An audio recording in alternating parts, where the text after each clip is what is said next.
This is an educational example based on my personal approach. Results vary widely, and nothing here guarantees profit or future performance. Hello, everybody. Welcome to the Trading with Ashley show. With the market action like it is and so much volatility, we are getting dangerously close to the 200-day moving average on the indices. Now, I like to watch the NASDAQ and I like to actually buy LEAPS as we approach that 200-day moving average. Now, we can go under it. That is for certain. We have gone under it before. And the purchases I have made when we have been at or under that 200-day moving average and that RSI is around 35 or even 30. I've even bought these when the RSI is under 30.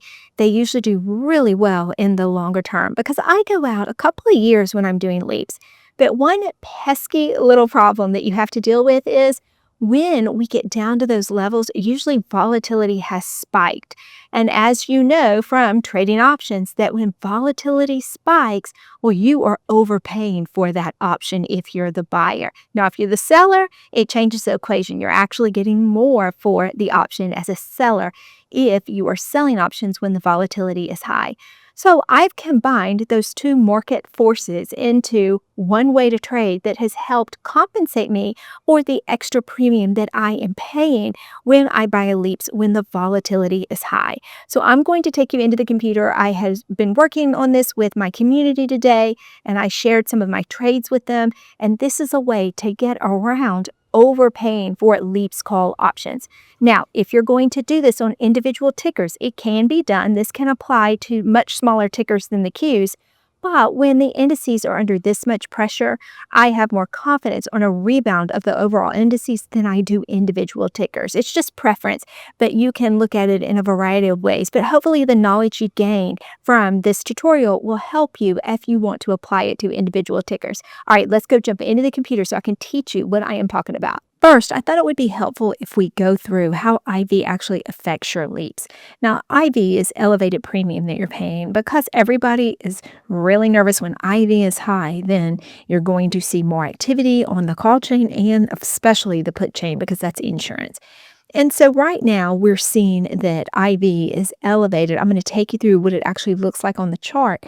But because of this, the call that I am purchasing is around 0.24, around 24%, and the puts that I'm selling are around 0.25, 25%.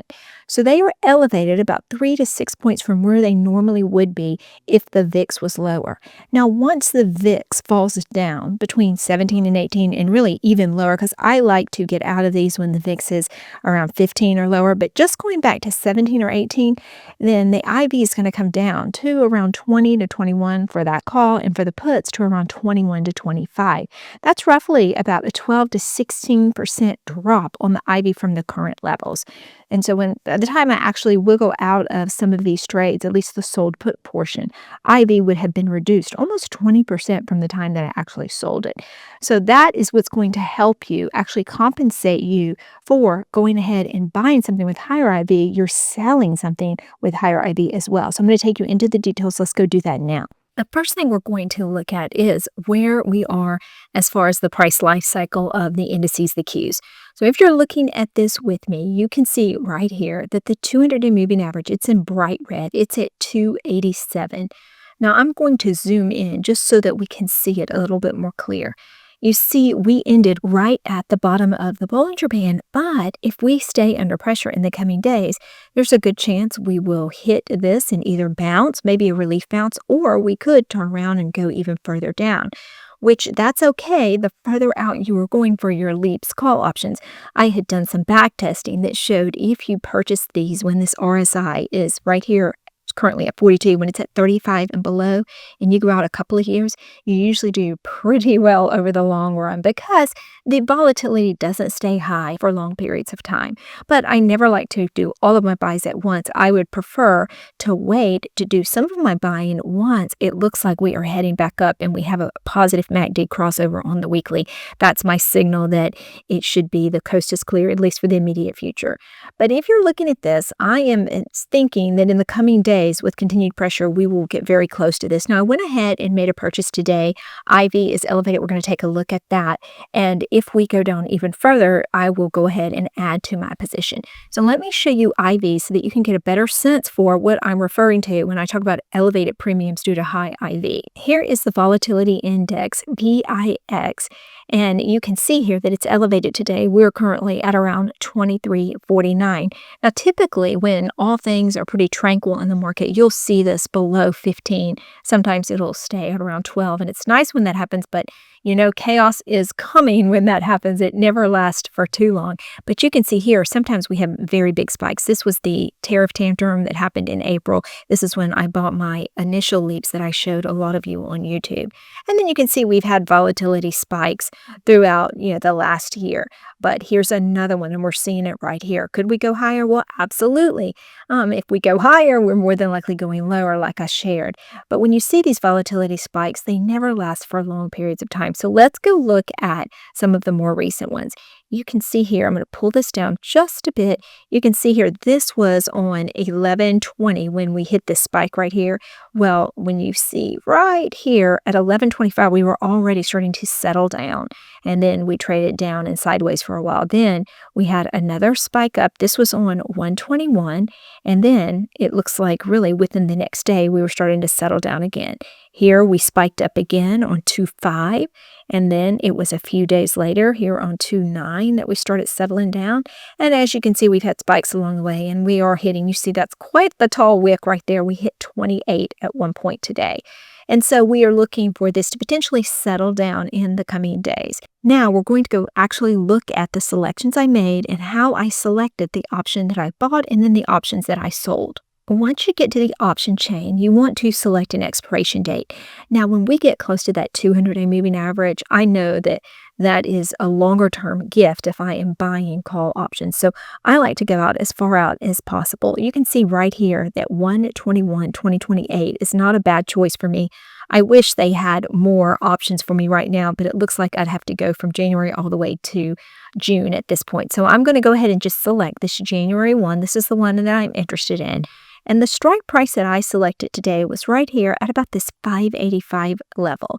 You can see it does cost quite a bit, $10,500 at this point if you're going to buy one of these, but it's a lot less expensive than buying 100 shares of the Qs. Now, if you don't have this kind of money, you could just go ahead and start buying shares of the NASDAQ, and you could do that with a limit order. But I went ahead and purchased this, but I know I did overpay a little bit for it. It looks like maybe I overpaid about 15% for it. So as a result of that, I wanted to neutralize that dynamic by selling puts. So let's look at the puts that I selected. Now, I could stay with this particular expiration date, but it's so far out that it won't erode enough, in my opinion, once volatility dies down and also once price movement starts going back up. So for my sold puts, I'm actually going to change the expiration date to a year earlier. Let's look at that right here. I am going to go to January the 15th of 2027. That's 318 days away. This is for the sold put. Now, when I'm doing this, I'm of the belief that eventually the VIX will fall and also that the Qs will go up and away from my strike price. So I like right here this 580 strike. And the reason I like that is it has quite a bit of volume and open interest. You can see here where the IV is a little bit elevated. The delta's 0.3, which isn't bad when we're at this point in the Qs. If we were riding at the height of where they were, I might be a little bit more conservative. But when you're catching these stocks and selling puts when they're already suppressed down, usually you can be a little bit more aggressive on your delta. So I will go ahead and sell 2 of these, and I will get $38 per share for each of them. By selling 2 of them, my intent is not to hold on to these until my expiration. I'm simply wanting the VIX to come down, maybe below 15 before I get out of these contracts. That way, I will be compensated by selling the puts now when the IV is high, and then when the IV is low, I will go back in and buy these contracts back, and I'll keep the difference. And that will help compensate me for the extra premium that I paid on the other side of the equation. Let's go look at the actual trade so you can actually see what it looks like in your broker when you actually make the purchase and you sell the puts. Here's the actual trades that I made today. You can see right here, I bought the 585 call and I showed you the 580 put, but I actually sold the 585 put. I think either is fine, but here's where it really helps. Do you see right here where I paid $10,500 when I actually purchased that LEAPS call option that's almost 2 years out? Now, I was able to garner $7,855 for putting up the money to buy the Qs at 585 in January of 2027.